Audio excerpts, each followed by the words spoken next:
Hi, this is Dan Miller, president and founder of 48 Days. You're listening to the Midlife Launch podcast with my friend Kingsley Grant.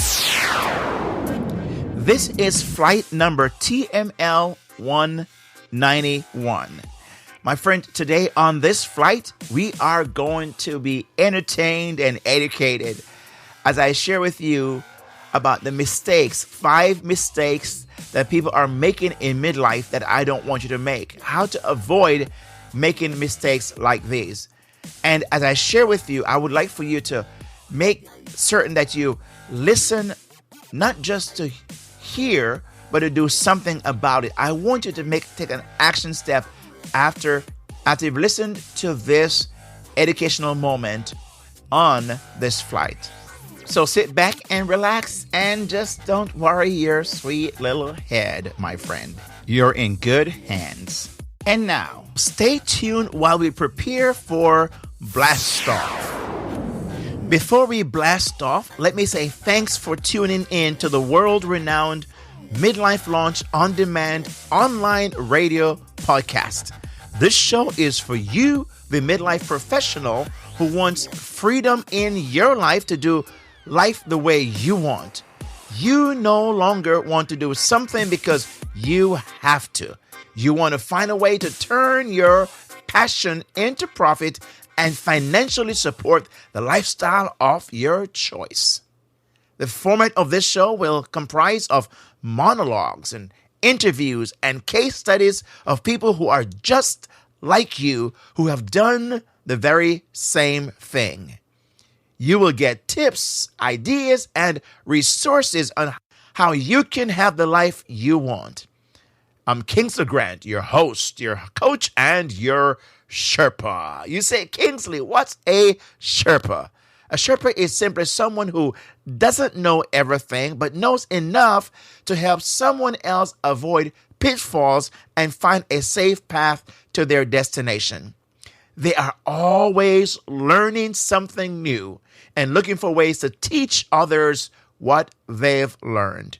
As your host, coach, and Sherpa, I will be helping you to discover how to launch what is bursting out on the inside of you, your dream life at midlife. It's your midlife, talking about midlife. It's your dream life, talking about dream life. It's the show that teaches all you need to know to live your dream while bringing in the dough. Hold the applause, please. After such an incredible Grammy Award performance, I know that you want to stop what you're doing and give me a standing ovation, but I'll settle for a 5-star review and rating on this show. You can simply go to themidlifelaunch.com/iTunes and leave it there. That I'll accept from you. You doing so, my friend, helps get the show out to more people who are looking for a show like this. Let me say thanks in advance. Now, let's blast off. As we have now reached cruising altitude, you can now sit back, relax, and enjoy the flight. As you heard in the pre-flight announcement, this flight will be one of discovery. So it's a discovery mission that we are on in this flight, on this episode, if you want to use that word and feel more comfortable.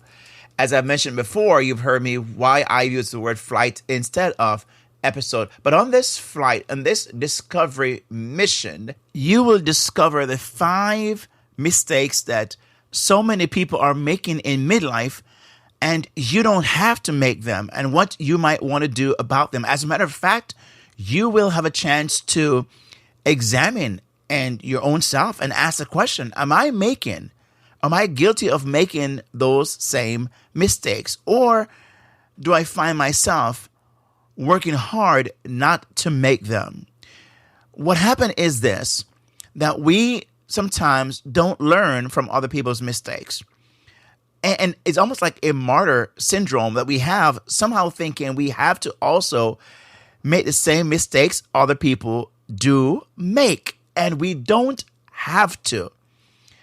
Why is it that we somehow don't take the time to look around and listen and take heed to what other people have done to somehow screw their lives up, or just not make headway, or somehow abort what it was that they could go after because of a number of reasons? And if you have listened to any of the past episodes, you may have heard me talk about things that keep people from going after their dreams, especially at midlife. And these 5, I want to talk about 5 mistakes that you want to avoid so that you don't find yourself ending up like many people do. At the end of their lives, they look back and wish they had done something different. They regret those things. But you may have heard me talk about things as limiting beliefs and just the idea of relationships. As I quote many times Jim Rohn, who said, you are the average of the 5 people that you hang around. And if you are hanging around people who are not going anywhere, you're not going to go anywhere yourself, because you're only going to reflect your environment. So the question then is, Kingsley, as we are on this ride, we're on this flight, and you're saying, Kingsley, what are those things I need to avoid that I don't end up making the same mistakes that so many people do make in midlife? Well, here are what I consider to be 5 mistakes people make in midlife and how you can avoid them, because it has cost them dearly. It has cost them dearly. How do I know that? Well, I have read stories. I have spoken to people. I've listened to people who have looked back and recount their steps and regret some things. And even as I have looked forward in my own life, and I recognize that if I don't make some changes, I too will have those regrets. And I decided that I had to make some changes, and so do you. So what are the 5 mistakes? And you may have heard these before. They're not necessarily profound and deep and new. They are things you may have heard, but maybe not in this context. So the first one I want to mention is this, and they don't have to be in any particular order of importance or priority, or it's just simply how I've jotted them down. The first one is the mistake of thinking it's too late. The mistake of thinking it's too late. How many people do you know who have said to that you, or you've heard or read of, who said, oh, I'm too old. I think I wish I was much younger. And if I was, I would be doing things differently. I gave a speech recently. And in that speech, I talk about how to pursue your dream while working 9 to 5. And I share the story about myself before I left my career of over 21 years, that I worked in the same place for that many years. I recalled at the age of 47, when I went back to school to get my master's degree. I remember about 3 years prior to that when I was about 44 years old, 44 years old, that I had this desire to go back to school. Actually, I had it before many years, about 10 or so years prior to that. But because of circumstances and where I was in my life, I didn't see how I could make that happen. So I put it on the shelf. 10 years late, fast forward 10 years later, about 44 years old, I now have a strong desire to go back to school. I felt there is something I needed to do. But one of my hesitancy was around the idea that it might be too late. I would be the oldest person in the school, in the class, and I didn't want to feel that way. I don't want that to show up. What really was happening was pride. Pride was getting into the way. Ego. Because I thought that people would be looking at me as strangely, and all those things that I thought would have happened never did. But the point is, I waited. So 1 year went by, 2 years went by, 3 years went by, and almost 4 years was about to go by when I said, I've been saying I'm too old. But here's what happened. Each year that went by, I'm getting older. So now the older feeling is even more so than if I had gone back to school 3 years earlier. The point is, I did go back to school, and that I had to push past that place where I thought it was too late to do that. And I went back to school and I completed my degree and got I graduated and went into my own business a few years later. So it's never too late, my friend. And I even talk about the very fact about many people, and you can look it up yourself and you can Google that and find out how many people have launched their lives and really have made an impact upon the world at a much later age than those who have done so at a younger age. So it's never too late. It's only in your mind, my friend. I read an article recently about someone who graduated with their master's degree in their 70s. Again, another person who I remember going to the graduation of my son several years ago, and there was someone who was at that time graduating with their doctorate, and I could almost, if I remember correctly, he was early, like 91, 92 years old, thereabouts. So it's never too late. It's only in your mind, my friend. And the more you appeal to that mistake of saying it's too late, guess what? It will be too late eventually. And you'll look back and regret that you never did do something about it. So mistake number 1 is thinking it's too late. What's mistake number 2? It's this: looking back with regrets. How many of us have done things in the past that we wish we had not done? I know my hand is raised. I'm sure your hand would be raised as well. Every one of us at some point have made decisions or choices, done things that we regretted. But what happened is this: we might also look back and, like I did, I regretted the fact that I did not go back to college at an earlier age.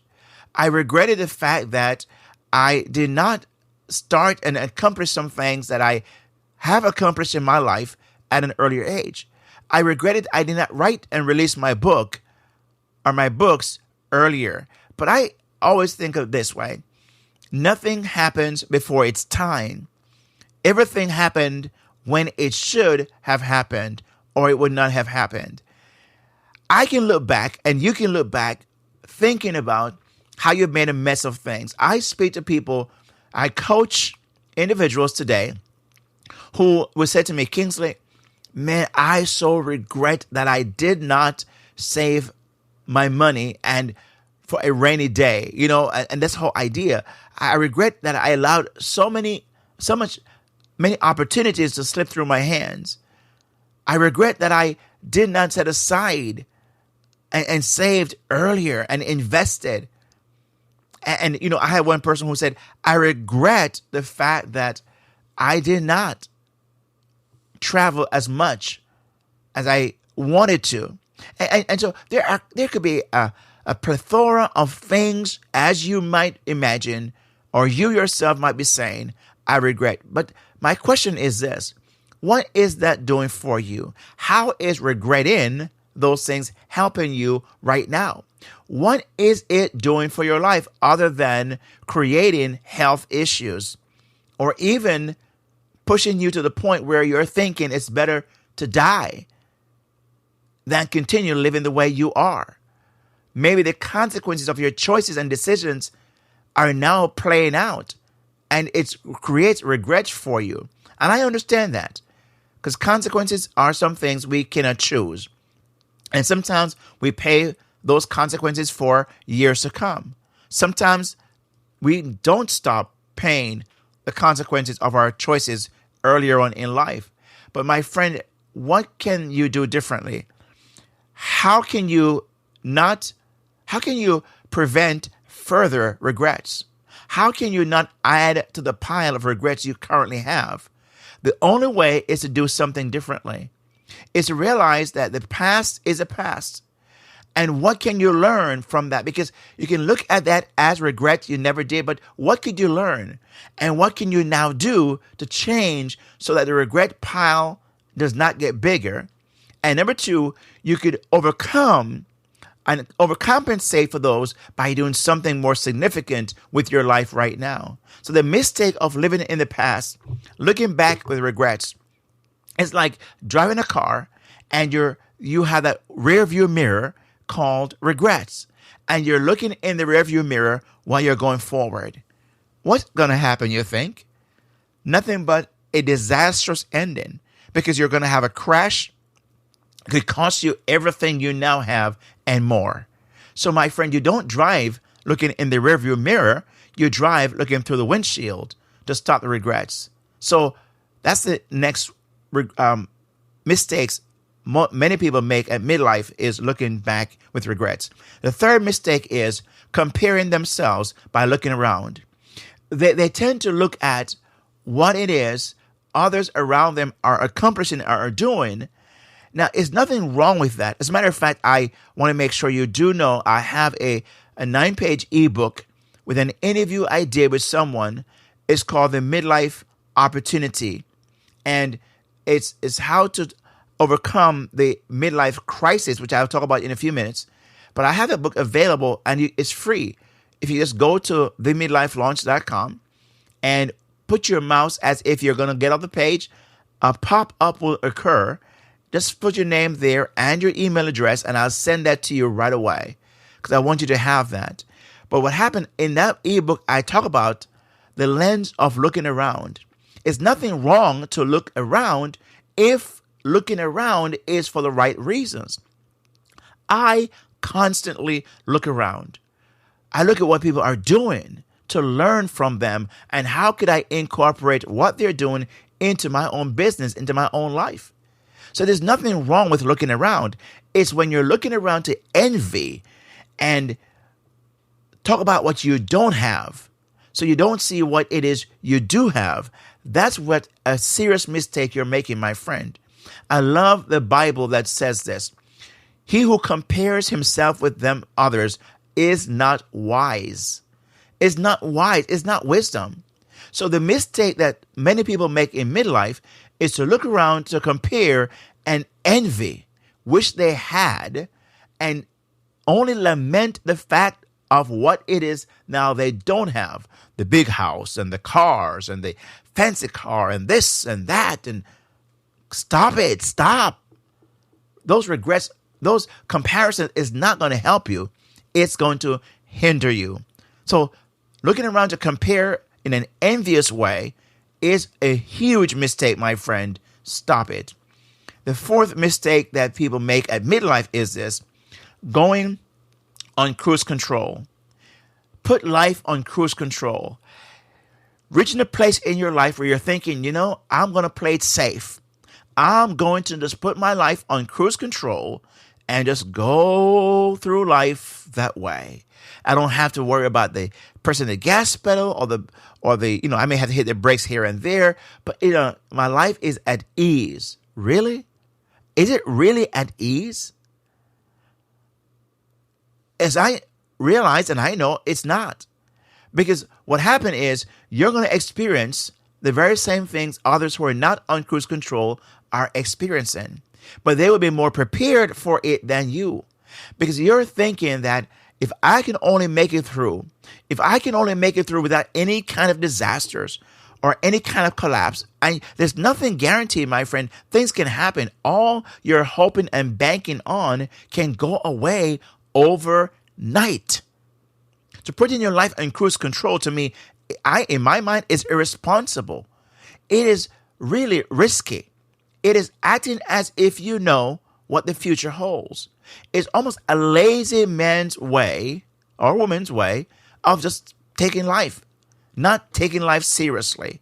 So putting your life on cruise control is a huge mistake, because it can be disastrous for you. The fifth mistake is this: accept the lie of the midlife crisis, or the myth of the midlife crisis. I have talked about this at different times and written a blog about that. You can do a search and find it. But I talk at length about the myth of the midlife crisis. See, Elliot Jacques was a psychologist who coined the phrase midlife crisis in the early 1900s. What happened was he looked around and saw how people, when they reached a certain stage of life, remember now, people died much earlier than they did nowadays. People are now living longer. And what he saw was people were doing things at midlife that was kind of different to different stages of life. And he thought that, wow, that must be a crisis they're in. And so he coined the phrase and made the case for that. So many have just accepted that to be how it is. We are at midlife crisis. I call it a myth. I see it as a midlife opportunity. We are asking questions. It's a resurgence of energy and new ideas. We have a different framework, a different way of looking at life. And we now want to reinvent ourselves. We want to launch. We want to do some things differently. And so there's a stirring within us. Who am I? Why am I here? We revisit those same questions we would have in teenage years. Identity. It's not a crisis. It's simply an opportunity to do a reset and move forward. That's a mistake that so many people make of thinking they are in crisis, so they need to now reach back and reach for their youth age or years. Now, there's nothing wrong with that. I do take care of myself, and I applaud many who try to keep themselves up. Why not? I just saw a video of a lady who is a bodybuilder at 90 years old. 80 years old. This woman looks good. She have six pack and her muscles are popping. I'm saying, man, go girl. Now, she is not stopping. She is almost like disputing the standing status quo. If you're 80 years old, just accept it and cruise. No, she is defying the odds and pushing herself. You go, girl. And I like that. You can find it on YouTube. But what happened is this. When you accept the premise that you are in midlife crisis, you begin to decline, my friend. You take on that mode, that mentality, and so you begin to lay everything, and you're slowly deteriorating. Deterioration occurs quickly because you have accepted the lie. So what he did was, Jackass did was to say, hey, you know what? Now is the time to go and just do whatever, splurge, do whatever, live it up because tomorrow you die type of thing. What a morbid mentality. When you are at a place right now when you have the experience and the expertise to really mentor and coach and help people in your setting, in your workplace, imagine what you can do. So that mistake to accept that you are in midlife crisis can really do more damage, I believe. As I'm saying, I've done things now at midlife that I never thought I could have done. I've written books. I've traveled. I'm coaching. I'm speaking. I'm telling you, there's so many things I now want to do, and I will do because I have the expertise, I have the experience, I have the skill set, and I'm able. And that's why I want you to not make those same mistakes that so many are making. Avoid making them by doing the opposite, as I laid out in this on this flight. Those things, I hope, those 5 mistakes, which are, again, thinking it's too late, looking back with regrets, comparing yourself with others, putting yourself on cruise control, and accepting the lie or the myth of the midlife crisis. Those 5 mistakes, my friend, as you can see, are damaging and will cost you dearly and only have you look back and, like I've said many times, the number one complaint or top 5, this lady, Bronnie Ware from Australia, wrote a book about the top 5 regrets of the dying. And the number one talk about, I wish I had lived my life. In the article she wrote, or the book she wrote as well, says the number one regret is, I wish I'd had the courage to live a life true to myself, not the life others expected of me. That's what the number one regret is. I don't want that to be your regret, my friend.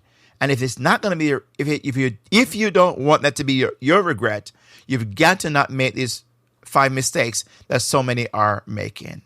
I know that this may be a very hard, quick hitting, but it's an opportunity for you to do something now before it's too late. And I hope you've taken heed on this flight. I would love to hear from you what your thoughts are. So you can go to the midlifelaunch.com/191 and leave a comment there, or just tweet me at Kingsley Grant on Twitter, at Kingsley Grant. I would love to hear from you. And when you go to Twitter, I have on the pinned page, you can find a survey, a brief survey. It's anonymous. I would love for you to take and fill out for me real quickly, so I can have and hear your feedback. I won't know who you are, but at least it'll be some feedback anyway. But follow me on Twitter at Kingsley Grant.